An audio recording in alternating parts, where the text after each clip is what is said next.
Hi ನಮಸ್ಕಾರ ಎಲ್ಲರಿಗೂ mother's ರೆಸಿಪೀಸ್ಗೆ ಸ್ವಾಗತ. ಬಿಸಿ ಬಿಸಿ ಅನ್ನಕ್ಕೆ ಬಿಸಿ ಬಿಸಿ ದೋಸೆ ಯಾವುದರ ಜೊತೆಗೂ ಈ ಚಟ್ನಿ ಪುಡಿಯನ್ನು ನೀವು ಸ್ವಲ್ಪ ಹಾಕಿ ತಿಂದರೂ ತುಂಬ ರುಚಿ ಕೊಡುತ್ತೆ.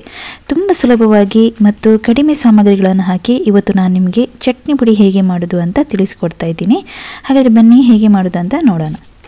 ಮೊದಲಿಗೆ ಒಂದು ಪಾತ್ರೆಗೆ 1 ಸ್ಪೂನಷ್ಟು ನಾನು ತೆಂಗಿನೆಣ್ಣೆ ಹಾಕ್ತಾ ಇದ್ದೀನಿ. ಎಣ್ಣೆ ಸ್ವಲ್ಪ ಬಿಸಿ ಆದಮೇಲೆ ಇದಕ್ಕೆ ಒಂದು 8 ಬೆಳ್ಳುಳ್ಳಿನ ಇದಕ್ಕೆ ಹಾಕ್ತಾ ಇದ್ದೀನಿ. ಸ್ವಲ್ಪ ಅದು ಕಲರ್ ಚೇಂಜ್ ಆಗಬೇಕು, ನೋಡಿ ಈ ರೀತಿ ಕೆಂಪಗಾಗಬೇಕು ಸ್ವಲ್ಪ. ಆಮೇಲೆ ಅದೇ ಪಾತ್ರೆಗೆ ನಾನು ಒಂದು 10 ಬ್ಯಾಡಗಿ ಮೆಣಸು ತಗೊಂಡಿದ್ದೀನಿ. ಅದನ್ನು ಅಷ್ಟೇ ಒಂದು 2 ನಿಮಿಷ ಚೆನ್ನಾಗಿ ಫ್ರೈ ಮಾಡ್ಕೋಬೇಕು. ಇವಾಗ ಆಗಿದೆ ನೋಡಿ. ಇವಾಗ ಇಲ್ಲಿ ನಾನು 1 ಕಪ್ನಷ್ಟು ಫ್ರೆಶ್ ತೆಂಗಿನ ತುರಿ ತಗೊಂಡಿದ್ದೀನಿ. ಇದನ್ನಷ್ಟೇ ಒಂದು 2 ನಿಮಿಷ ಫ್ರೈ ಮಾಡ್ಕೋಬೇಕು. ಈ ರೀತಿ ಫ್ರೈ ಮಾಡೋದ್ರಿಂದ ಚಟ್ನಿ ಬೇಗನೆ ಹಾಳಾಗಲ್ಲ. ನೀವು ಎಷ್ಟು ದಿನಗಳವರೆಗೆ ಬೇಕಾದರೂ ಫ್ರಿಜ್ಜಲ್ಲಿ ಇಡ್ಬೋದು. ಇವಾಗ ಇದಾಗಿದೆ. ಇದೆಲ್ಲ ತಣ್ಣಗಾದ್ಮೇಲೆ ನಾನು ಒಂದು ಮಿಕ್ಸಿ ಜಾರಿಗೆ ಈ ಕೆಂಪು ಮೆಣಸಿನಕಾಯಿನ ಕಟ್ ಮಾಡಿ ಹಾಕ್ತಾ ಇದ್ದೀನಿ. ಆಮೇಲೆ ಬೆಳ್ಳುಳ್ಳಿಯನ್ನು ಕೂಡ ಹಾಕ್ತಾ ಇದ್ದೀನಿ.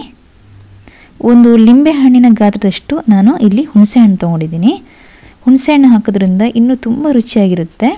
ಹಾಗೆಯೇ ರುಚಿಗೆ ತಕ್ಕಷ್ಟು ಉಪ್ಪು ಹಾಕಿಬಿಟ್ಟು ಇದಕ್ಕೆ ನೀರು ಹಾಕದೆ ನೀವು ಇದನ್ನು ಪುಡಿ ಮಾಡ್ಕೋಬೇಕು. ತರಿಯಾಗಿ ಪುಡಿ ಮಾಡ್ಕೊಳ್ಳಿ. ನೋಡಿ ಈ ಹದಕ್ಕೆ ನೀವು ಪುಡಿ ಮಾಡ್ಕೋಬೇಕು. ಇವಾಗ ಇದಕ್ಕೆ ನಾನು ತೆಂಗಿನ ತುರಿನ ಹಾಕ್ತಾ ಇದ್ದೀನಿ. ಇದಕ್ಕೂ ಅಷ್ಟೇ ನೀವು ನೀರು ಹಾಕದೆ ಇದನ್ನು ತರಿಯಾಗಿ ಪುಡಿ ಮಾಡ್ಕೋಬೇಕು.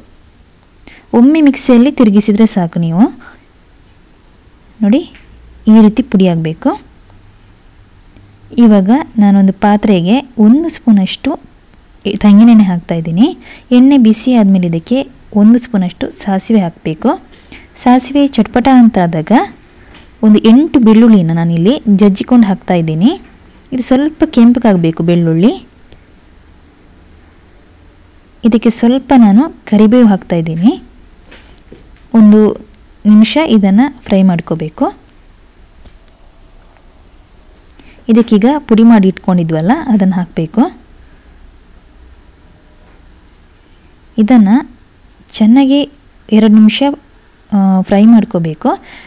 ಯಾಕಂತೇಳಿದರೆ ನಾವು ತುಂಬ ದಿವಸ ಇಡೋದ್ರಿಂದ ಇದನ್ನು ಒಮ್ಮೆ ಈ ರೀತಿ ಫ್ರೈ ಮಾಡಿಟ್ರೆ ಬೇಗನೆ ಹಾಳಾಗಲ್ಲ. ನೋಡಿ ಇವಾಗ ಚಟ್ನಿ ಪುಡಿ ರೆಡಿಯಾಗಿದೆ. ತುಂಬ ಸೂಪರಾಗಿ ಬಂದಿದೆ. ಬಿಸಿ ಬಿಸಿ ಅನ್ನದ ಜೊತೆ ದೋಸೆ ಜೊತೆ ಯಾವುದ್ರ ಜೊತೆನೂ ನೀವು ಇದನ್ನು ತಿನ್ಕೋಬೋದು.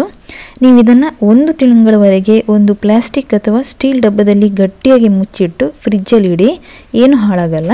ಹಾಗೆಯೇ ನನ್ನ ಈ ರೆಸಿಪಿ ನಿಮಗೆ ಇಷ್ಟ ಆದರೆ ಪ್ಲೀಸ್ ಸಬ್ಸ್ಕ್ರೈಬ್ ಮಾಡಿ, ಲೈಕ್ ಮಾಡಿ, ಶೇರ್ ಮಾಡಿ. ನಿಮ್ಮ ಅಭಿಪ್ರಾಯವನ್ನು ಕಮೆಂಟಲ್ಲಿ ತಿಳಿಸಿ. ಧನ್ಯವಾದಗಳು.